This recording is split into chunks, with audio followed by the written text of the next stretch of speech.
From not bringing documents to court to being convicted of assault, here are 5 times when idiot cops got owned in court. Welcome back to the channel, it's Ethan Lostein. And don't forget to like and subscribe if you enjoy this video, but let's get straight into it. In Jeffersontown, Kentucky, Mr. Hall was driving back home when he got hungry. He decided to stop at a gaslight festival to get some food and pick up his friend who had been drinking. The friend brought an open alcohol container into the car, and a few miles away from Hall's home, he got pulled over by the police for speeding. The cops smelled alcohol coming from Hall's friend, and they used this opportunity to score an easy DUI. They demanded Hall do a field sobriety test, which he refused. Following that, he refused to take a breathalyzer test at the police station.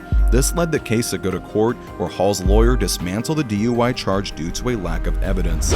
I want to kind of go back. We talked about your training briefly. You said you completed 23 weeks worth of training at Richmond? That's correct. And part of that training was DUI enforcement, was it not? It was. About 40 hours worth? Correct. By the, what is it called, NHTSA, the National Highway Traffic and Safety Administration Standardized Field Sobriety Testing Course? That's correct. Are you familiar with that course? I am. When did you complete that course? I'm sure it's in my training records. I don't remember the exact date. Some point in time during that 23 weeks. Was it 5 years ago? 6 years ago? 10 years ago? I graduated May 20th, so it would have been May 20th of 2016, so sometime before then. So about three and a half years ago, would that be a fair statement? Something like that. Okay. And in that training, you've learned there's a portion dedicated to cues that you're supposed to look for when you're looking for intoxicated drivers on the road, correct? That's correct. And one of those cues that you look for is weaving, correct? That's correct. Another cue you'd be looking for is if the vehicle is almost striking another object, right? Correct. Or another cue you'd be looking for is if the vehicle is taking a very sharp turn on a curve, right? Yes. You've indicated on your direct examination just moments ago that you saw Mr. Hall speeding, right? That is correct. And speeding is not one of those cues, right? Not necessarily. We can see from the get-go that this lawyer is prepared. He's not joking around and is slowly building up the arguments to show that this cop is incompetent. Necessarily. Of the 24 cues that you learned at your 40-hour training, which is in your manual, I don't know if you've refreshed your memory since then, but there are 24 cues. I just mentioned 3 of them for reference. You recall that speeding is not one of them, correct? Correct. He never accelerated or decelerated rapidly, did he? Initially, when I turned around, I could see his vehicle accelerate as I was turning around on him. He never turned with a wide radius at any point, did he? No. He never drove on the opposing lane? Nope. He never went down the wrong way on a one-way street? Nope. He never just stopped in the middle of the road for no reason? Without you initiating your equipment, of course? Correct. One of the most common indicators of an impaired driver is somebody who has failed to illuminate their headlamps. Are you aware of that? I am. His headlamps were illuminated, correct? They were. You never had to use your bullhorn to get his attention, did you? Not the horn itself, no. But you initiated your emergency lights, right? I did. And as you just indicated on direct examination, Mr. Hall reacted fairly quickly to those lights and pulled over, correct? More or less. The cop quickly realizes that he's about to get owned. He didn't do due diligence and just wanted to abuse his power. However, the defendant's lawyer will make this cross-examination even more brutal than it already was. And when he saw those lights, he pulled over in a safe and prompt manner. Yes. He had no problem steering the vehicle from your observations. Correct. He had full control of the brake paddle from your observation. Correct. Was there any other traffic on the road? Not that I recall. So his decisions and actions were consistent with somebody who is responding to your emergency lights to pull over on the side of the road after you initiated the traffic stop, right? Yes. He didn't abruptly swerve or anything? Nope. He didn't come to a sudden stop. He stopped. He stopped. He didn't strike a curb or any other object. No, there's no curb there.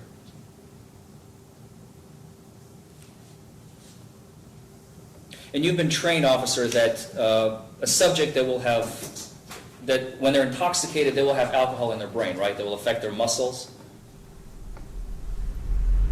What the cop is about to say will be the final nail in the coffin, proving that he has no evidence for this DUI charge. You've also indicated it was going 51 and a 25, right? That's That was correct. where you clocked him at? Yes. You've also stated that you calibrated the radar that you used on this day, correct? Correct. Did you bring any of that paperwork to show to the jury that you've calibrated this radar? No. But if they were to believe your testimony that he was going 26 miles over the limit, that requires really great acuity and attention to the road, right? Correct. Which would be difficult for an intoxicated person. Correct. I mean, the road that he was on there is very straight, so not like he was on a very curvy road. The judge's face says it all. How can you base your entire argument on paperwork that you haven't even brought? In the final minute of this cross-examination, the lawyer finishes dismantling this cop, and it's beautiful to watch. You also indicated that there was a third party who called in to dispatch with respect to Mr. Hall's vehicle, the Dodge pickup truck, right? That's correct. Did you bring that audio with you today? I did not.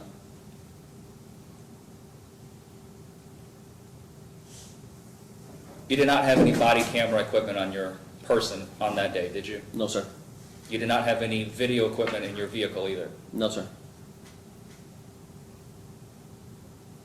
Are you in possession of video in the Sally port after you arrested Mr. I didn't Hall? even go to the Sally port, so no. You didn't go. Where did you go? I waited for the impound. Oh, of the I'm vehicle. sorry. My apologies. I forgot you were not the arresting officer. Okay. You have no equipment on your body and no equipment in the car for video recording purposes? No. In 2019, Kansas police detective Eric DeValkenair shot a black man named Cameron Lamb. It led to Lamb's death, and DeValkenair was charged with second-degree involuntary manslaughter and armed criminal action. In the trial taking place 2 years later, he heard his sentence from Jackson County Circuit Judge J. Dale Youngs. Cameron Lamb is dead. Eric DeValkenair killed him. And the court has found that that happened because the defendant acted without considering or being aware of the substantial and unjustifiable risks associated with his conduct, and that his actions were a gross deviation from the standard of care that a reasonable person would exercise in the situation. Having concluded, as I have, having considered all those factors, I ask counsel if there's any legal reason or cause having been shown why sentence and judgment of the court should not now be pronounced. No, sir. Now the judge will announce the controversial sentence for Eric DeValkenair. He took a life of a person, and his punishment doesn't reflect the weight of the crime that he had committed.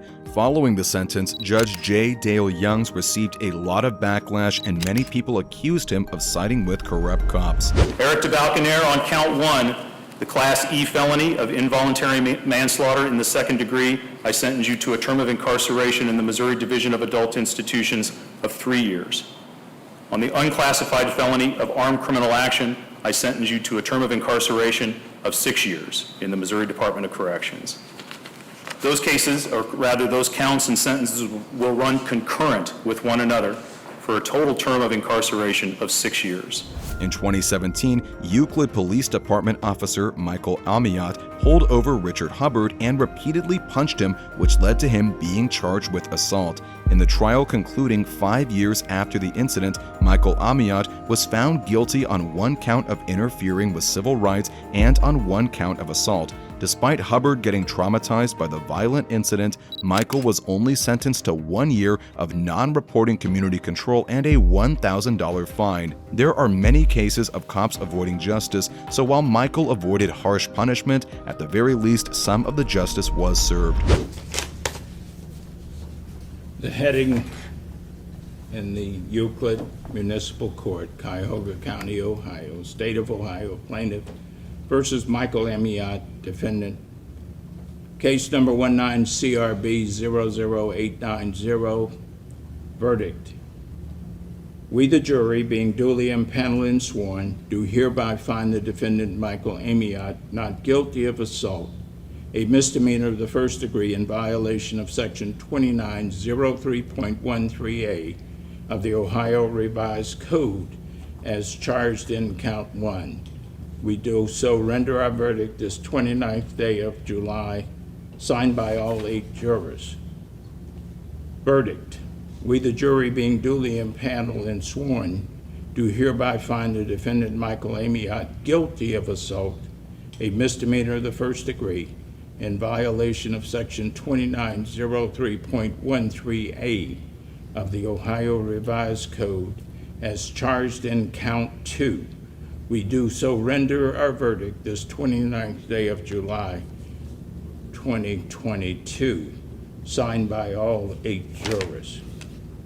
Verdict. We, the jury, being duly impaneled and sworn, do hereby find the defendant Michael Amiot guilty of interfering with civil rights, a misdemeanor of the first degree, in violation of Section 2921.45A of the Ohio Revised Code as charged in Count 3.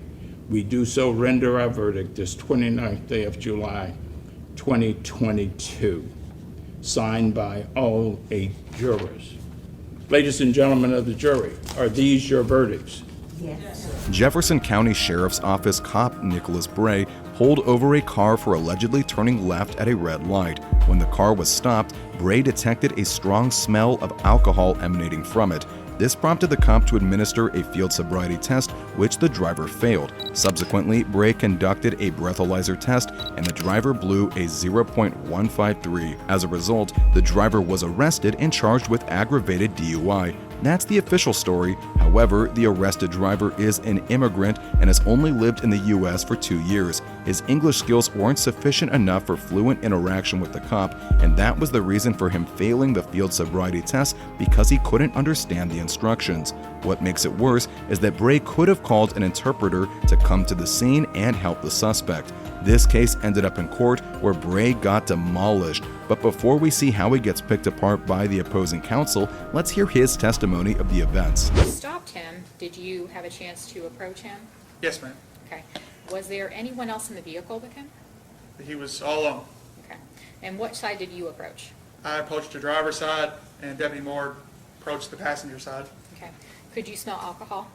Yes, How strong was it? very strong. The best way I can describe it is if you're at a party, you talk to all kinds of people, right? Some people have been drinking all night long. They've had a couple beers. You can't smell it.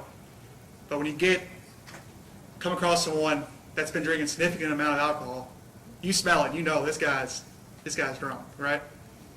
And imagine that smell being in a confined space, such as a vehicle, a car. That's how strong the odor was. Okay. And did you ask him any questions at this point? Yes, ma'am. We just typical questions. Why I pulled you over? Why'd you run a light? Where are you going? Where are you coming from? Just questions such as that. Okay. And what was he saying back to you, if anything? He said he was at home and he was going out to get something to eat. And since I smelled the alcohol, I asked him, had he been drinking? He said he had a couple beers, but he was just hitting home, and he kept telling me that he just wants to go home. He lives right here. And at the time, I didn't know that he indeed lived in the apartment complex in the back of the apartments, or the complex in the back, not the front ones, the back ones. And I didn't know that at the time, but Right. Okay. Now, So far, the cop's testimony seems plausible and pretty usual, but the more he speaks, the more weak points he creates, and that's about to get abused by the defendant's lawyer. now, in your career, you said that you've had 10 to 15 DUIs before, and have you seen intoxicated people before in other capacities? yes, ma'am. Okay. Now, how often do people tell you that they've only had a couple of beers? Almost every time we pull them over, And how often have you found that that was correct? it's every arrest I've made is, from what we've gathered, it seems that it was incorrect that they've had more than 2 beers, Okay. or not beers, alcohol beverages. Now the cop will be asked about the stopped driver's language level, and here is when the cop will have to hide the fact that he stopped an immigrant who isn't fluent in English and that he didn't call an interpreter. Now, quickly talking about, well, let me ask you this. The questions you were asking him, how fast were you speaking, would you say? Like I'm speaking to you guys right here. Okay. Do you feel like he understood or could understand your questions? Yes, ma'am. I mean, he answered them. As soon as I asked him, he answered them. Like you're doing right here. You asked me a question, I answered him. There was no indication that he didn't understand what I was saying or anything like that. Did you ever... Well, it's no surprise that the driver answered his questions. After all, he got stopped by the police in a foreign country, but let's see how the cop's testimony unfolds. ask him if he could understand your questions? Yes, ma'am. And what did he say? He said yes. Okay. So, was there any point in this investigation that you felt he needed an interpreter? No, and if we did, sheriff's policy is we give reasonable accommodations is our policy to someone that speaks a foreign language. We can get language line. We'd even call, see if there's a department close by that would come and assist us, and if they had an interpreter, they would talk to him. But at no point did he. So, okay, so calling a language line, calling another department, how difficult is that? It's not very difficult. Okay. If he were to request it, we would accommodate that. Okay, so did he request an interpreter? No, ma'am. And did you feel like there was any reason to request an interpreter? Not at that moment, because we asked him multiple times, even before we give out a test, or even when we first talked to him at the vehicle, we asked, do you understand everything that I'm asking you? And he said yes. Okay. Your Honor, may we approach real quick? Now the cop will explain what kind of field sobriety tests he conducted and what their results were. How many clues of intoxication or impairment are in the HGN test? 6. Okay, and that, how many on each eye? That's 3 on each side. Okay, the 3 tests you just said? Yes, ma'am. Okay, and how many clues did the defendant show you that night? He had 3. And what do you mean by that, in each eye? If you need... He had this involuntary jerking in both eyes, on the lack of smooth pursuit. His eyes didn't move smoothly. Each time we went out 2 seconds, came back in, went out 2 seconds, they were moving. Pretty, I mean, it's hard to explain when you haven't seen it, but it's just, like I said, if you look at that clock right there, with the little red finger, that's what it looks like when it's clicking along. That's what it looks like in the eye. Okay, so let me clarify. The cop is adamant that the driver failed the field sobriety test, including the horizontal gaze nystagmus test. That sounded pretty plausible, but the cop is about to get picked apart during the upcoming cross-examination. Good afternoon, Deputy. How you doing, sir? Doing all right. I want to start with what I think has kind of been begging the question this entire trial thus far. Did you notice that my client had a heavy accent when you first began to interact with him? Sir, not that I can notice out there. No accent at all? He might have a subtle accent, but it wasn't enough for me to think, oh, he can't understand what I'm saying. That was not my question, sir. Yes, sir. My question is, did he have any sort of accent? If he had an accent, it was a subtle accent. That's okay answer. You said that you had 18 weeks training in Richmond, correct? Yes, sir. And 40 hours of those 18 weeks were for DUI training. Yes, sir. When was that? It was, I'm not sure when the DUI training was, the actual month, but it was during the year 2013, between January and November. I think it's like the 8th week.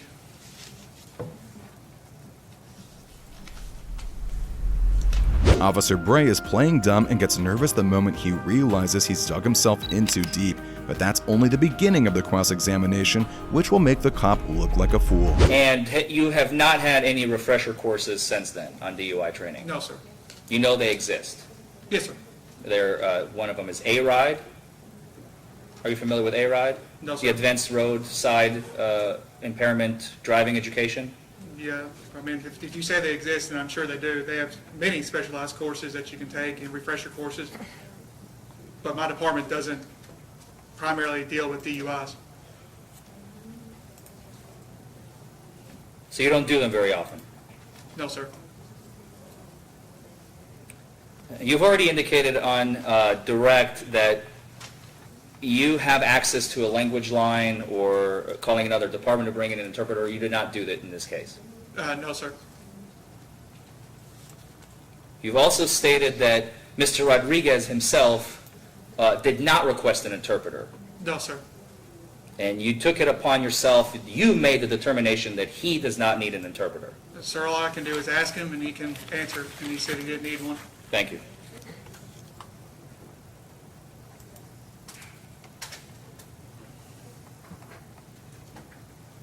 You've also stated that there is no video No, sir. of the stop, No, sir. of the field sobriety tests, No, sir. of the arrest, No, sir. no video at all. No video that I have. There's no footage of the traffic stop. From what we know so far, Bray hasn't refreshed his DUI knowledge, he didn't call in for an interpreter, and there's no footage of the stop. This doesn't look good at all, and the defendant's lawyer is about to completely own this cop. From your training and experience at the academy at Richmond, was it the academy? Yes, sir. The academy. Do you remember from your training at the academy, you were trained how to write police reports, Yes, sir. how to testify in court, Yes, sir. how to, during the 40 weeks, the 40 hours of the 18 weeks specifically dedicated to DUIs, you were lectured almost every day from morning until evening time about what DUIs are, how to detect them, how, what are the pitfalls, potential pitfalls in a DUI, what to look for, signs of impairment. It's just a basic the academy's a basic learning. They can't teach you everything that you come across. They can just keep the basic stuff that they can teach there. Okay. And you were taught that when you generate a report, in the future, a court will rely on it at some point, right? Yes, sir. A jury will rely on it. Yes, sir. Counsel will rely on it. Yes? Yes.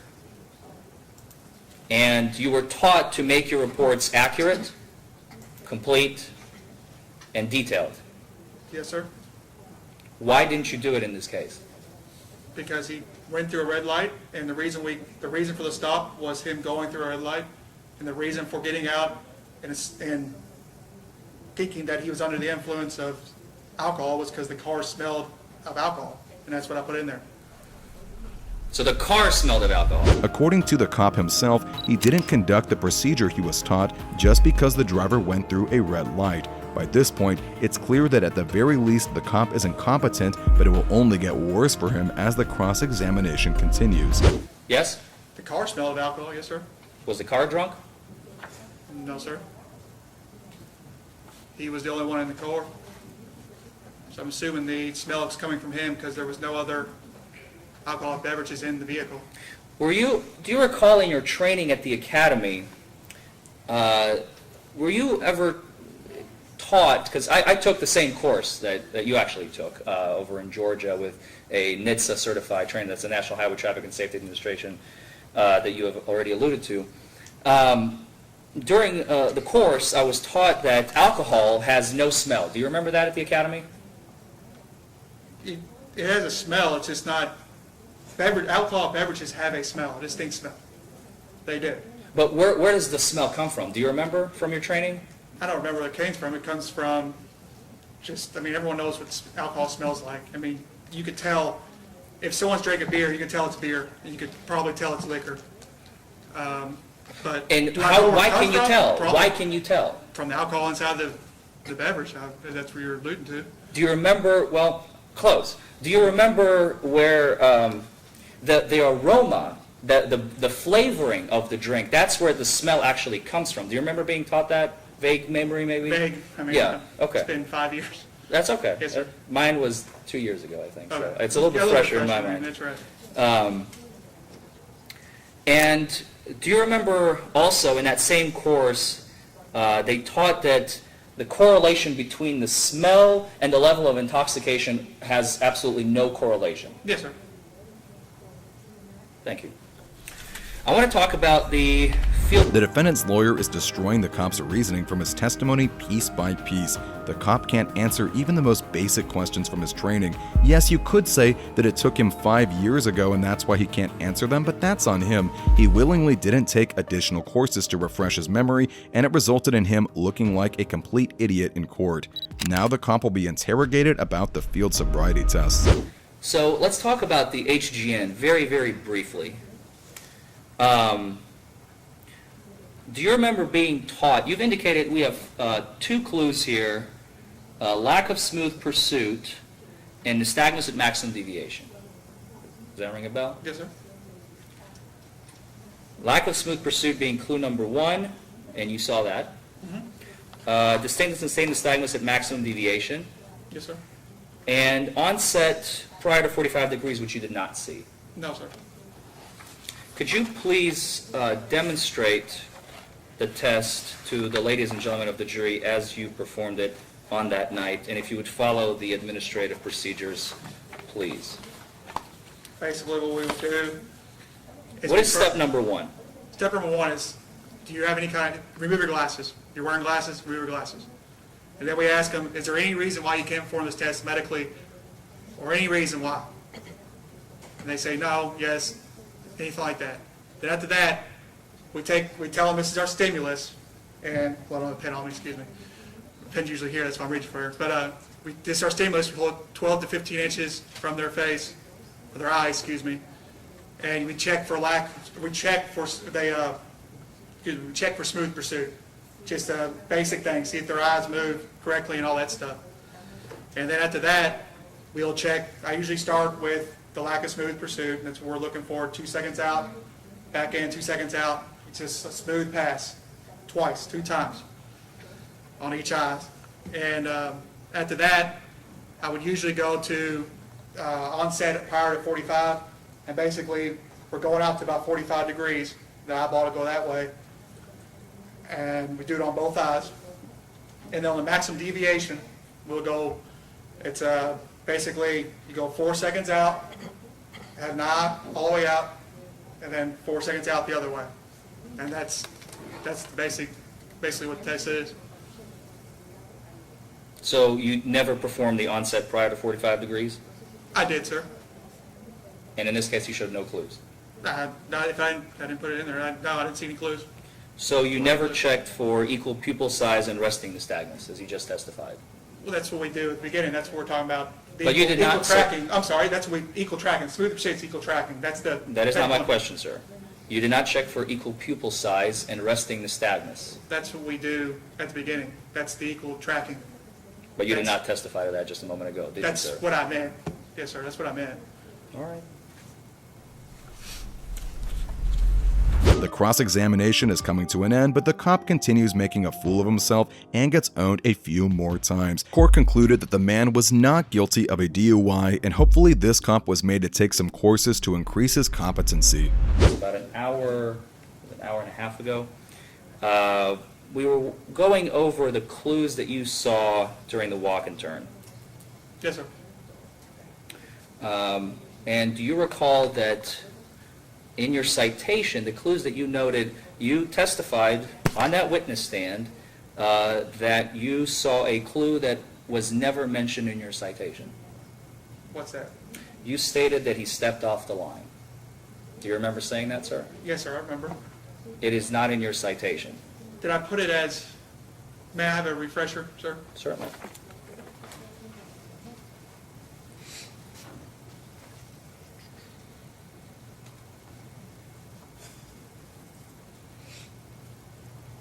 I didn't put it in that language, but I put it as, if I continue, could not walk in a straight line. But he never stepped off the line, as you testified to about an hour and a half ago, correct? Well, he stepped off the line. I just didn't put it that way. I put it as he didn't walk in a straight line. So there's an imaginary line. He stepped off it because he didn't go straight line. He went sideways. Looking at your citation, did you include all the facts that that you saw that night? You didn't leave anything out, correct? Could have probably been more detailed, but everything that But you we weren't. saw from the test, or from everything. From everything. Well, he smelled like odor, that's why we got him in the car, and that's why we performed the test. We brought everything that's in the test the clues that he did not perform. So he did not have red bloodshot eyes, correct? Otherwise, you would put it in your report, right? It's a clue of... I would, of but an- it's dark outside, I mean, it's 3 o'clock in the morning, so. You did not see it, okay. Well, I mean, I didn't see it, even from the HGN, I didn't see it, so, I mean, but very So well they could have weren't been. there. Could have Okay. been. He didn't have glassy eyes, He could have had them. but you didn't see it. I didn't see it, it's dark out, it's 3 o'clock in the morning. His face was not flush. Again, it's dark out, it's 3 o'clock in the morning, He was not slurring his speech. not that I can recall, He had no trouble getting out of the vehicle. not that I can recall. He was not stumbling, falling over. He could balance. He wasn't throwing up. He didn't look sick. No, sir? He didn't argue with you. No? He was very polite, He's- cordial, Yes, sir? reasonable. Yes? sir? He complied with all your requests Yes? that you asked him to do. Yes, sir? He consented to all your requested field exercises. Yes, sir? You just smelled alcohol. Yes, sir? In this DUI case from 2016, the police officer seemed to be coached because during cross-examination, she rapidly answered some of the questions while meanwhile conveniently forgetting some of the most important details regarding the case. However, that doesn't protect her from getting owned by the defendant's lawyer who slowly picks her apart. Have you had any conversation with the prosecutor? Yes, I have had conversation, and he made it very clear that we are not to discuss anything that was happening in here. Thank you.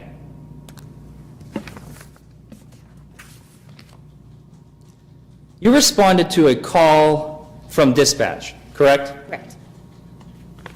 And that location was 1204 West Lincoln Trail Boulevard. Yes. You are aware, based on what the dispatcher has told you, that this is the second complaint. Yes. And when you arrived at that location, how many police cruisers could you count? It was just mine and my lieutenant's SUV. Who else was in your vehicle? In my vehicle? Yes, ma'am. No one. Was there anyone else in Lieutenant McLeod's vehicle that you have seen? No, sir. So it was just you two, nobody else? I don't recall any other officers. As you approached the residence, were you by yourself? Yes, I went to the front door. Yes, sir. By yourself? Yes, sir. And that's standard procedure? My lieutenant went to the window. I approached the front door by myself. And yes, that is standard procedure. You normally don't have anyone accompanying you. It's a two-man call. My lieutenant went to a window, and I went to the front door. So two-man call, he went to one window, I went to the front door. She doesn't stutter and answers the questions instantly. That's pretty suspicious, but perhaps she wasn't coached and just has a good memory. However, as you're about to see, her memory is faulty when it's convenient for her. And when you arrived, you testified that somebody came out, Yes. and they said that they're the resident who lives at that location. Yes, sir. And you said to them, what? I'm sorry. I don't think you actually don't- said that. What was I the don't- conversation like? Verbatim, I don't remember verbatim the words. The gist? But when they opened up the door, I asked for the resident of the home. He came out, we spoke in the hallway. I explained to him, hey, you have got to have your guests calm down, quiet down, and then I explained to him about the city ordinance, referenced the noise complaints, and he went back inside and he told his friends they needed to go.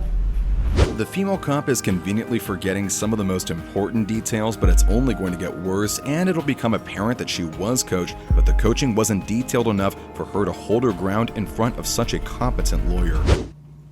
After you have spoken with this individual, do you remember their name? No, sir, I don't.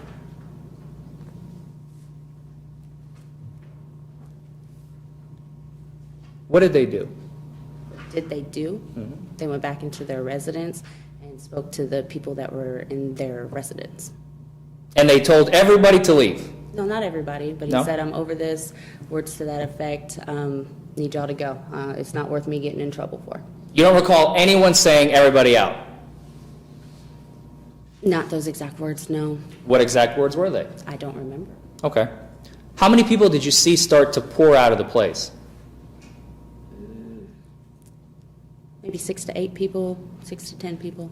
And how many non-police cars were parked in the front of the apartment or the back, whatever you could see? I don't know the exact numbers, 10 to 15 cars, but there's a Just an parking lot. approximate is There's fine. a parking lot that adjoins with another apartment building, so there are several vehicles out there. You said that on direct examination, you don't exactly remember seeing Mr. Symington at that time, correct? Correct, sir. So you only learn later what he looks like? I remember his face walking by me as he exited, but I didn't know who he was at the time, no. And you don't remember him saying, "Can I stay here? I would like to stay here." No, sir, at no point in time did I hear him say that.